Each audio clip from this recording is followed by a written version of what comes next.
been very, very, very pleased with the way our workouts have gone.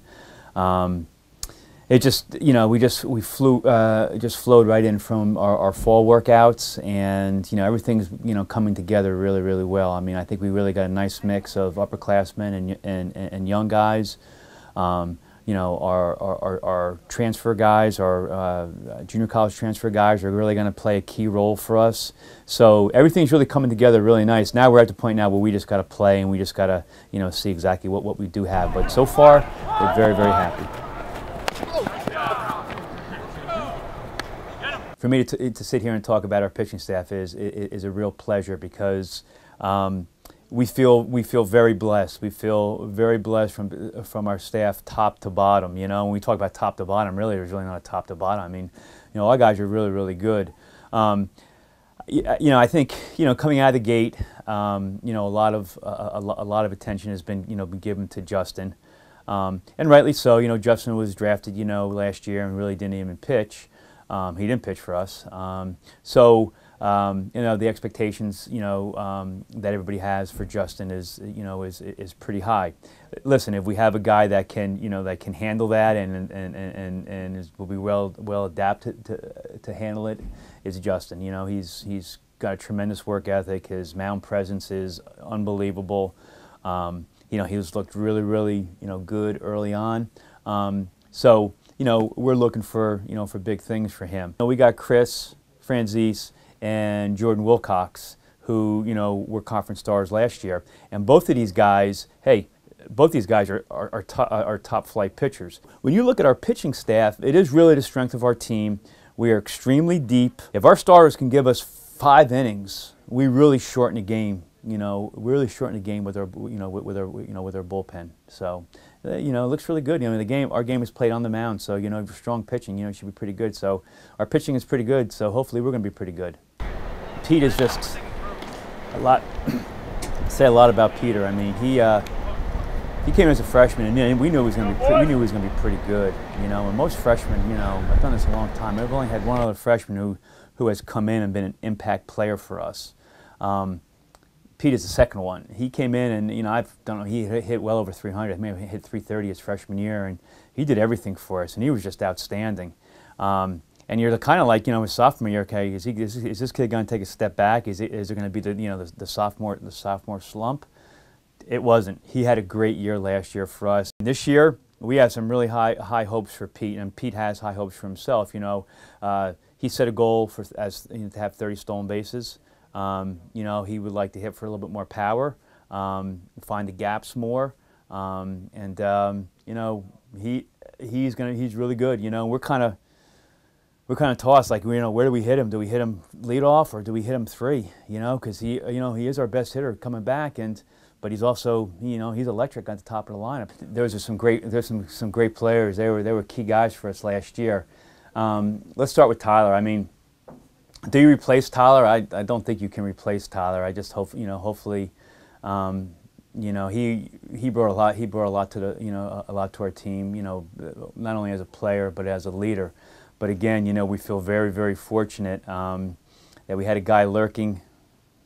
I don't say lurking in the weeds, because he was great for us at third base last year. But Chris Untereiner, you know, Chris, I think, is going to fill in very, very nicely there. He did a nice job when he caught for us last year, and he just, you know, had opportunity to catch a lot this summer. And you know, a lot of the attributes that Tyler had, Chris has. Tremendous leader behind the plate, defensively, very, very, you know, very good defensive player.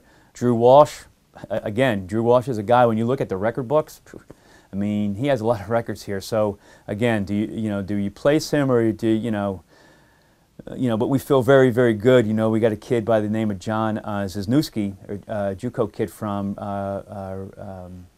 Rockland Community College, and this kid, he's going to be really good for us. He's, you know, tremendous hitter, great gap-to-gap power. Is just a grinder. Probably one of the hardest working hitters I've ever had in my coaching career. This kid cannot get enough work offensively, and it shows. You know, they say you can't make yourself a good hitter. I don't believe that. I mean, John Zizniewski, he can't get enough, and so his work ethic is tremendous, and it's gonna bode extremely well for him. We also have Diego Perez, who will be a junior for us. Diego flat out has the best hands. Has the best hands in the conference. There's nobody else who has better hands than Diego. Diego is probably the best third baseman in the conference defensively, and he can definitely play shortstop in the conference. So we feel comfortable that if we have to go that way, we got we got some guys that can help us out. At second base, we have two guys that are going to vie for that position, who are going to fill in for Brad Greve. One is Kyle DeMarco, a junior college transfer from LA Harbor Community College. Again, a grinder, just an absolute grinder, gets after it. He's going to do anything to field the ball, a lot like Brad Greve. He's going to literally throw his body in front of the ball, stop it, and make the play. Will do anything offensively to get on base, and it's just a flat-out grinder. So I feel really good about him. He runs extremely well. He's going to steal bases for us. Played for a great junior college coach, so he has a really good sense of what's going on around him on the field. Behind him is a freshman, and again, this kid's going to be really good, and we feel really blessed to have him. A kid named Evan Emmerich. Again, this kid is going to be one hell of a shortstop when it's his time. Got great range, got a great arm, athletic. There's going to be ups and downs, peaks and valleys. These guys have been through it. These guys, when they were freshmen, they won 14 games, and then they went with sophomore year. They end up going to the tournament. So they've seen the lows and the highs, and so hopefully they're going to be able to, give guys good advice on how to handle the peaks and valleys of the season, because it's a long season, but it's condensed in a short period of time. So there's going to be, one day things are going to be really good, and the next day, we could struggle. And that's the great thing about our game is you only have 24 hours between games, so you have to forget really easy. You can't hang on to a bad game. So hopefully, upperclassmen will be really positive role models and help our younger guys and our new guys, even our junior college guys, deal with that. It's simple. We want to win the NEC. It's that simple. There's no other. That's it. We want to win the NEC. That's why we work so hard. That's why we ask these guys to do all the things that we ask them to do. We want to win the NEC. Anything else is not a success. 2 years ago we got to the tournament. Okay, we did that. Been there, done that. Now it's time to win. Now it's time to win. And so that's it. That's it. We win the NEC.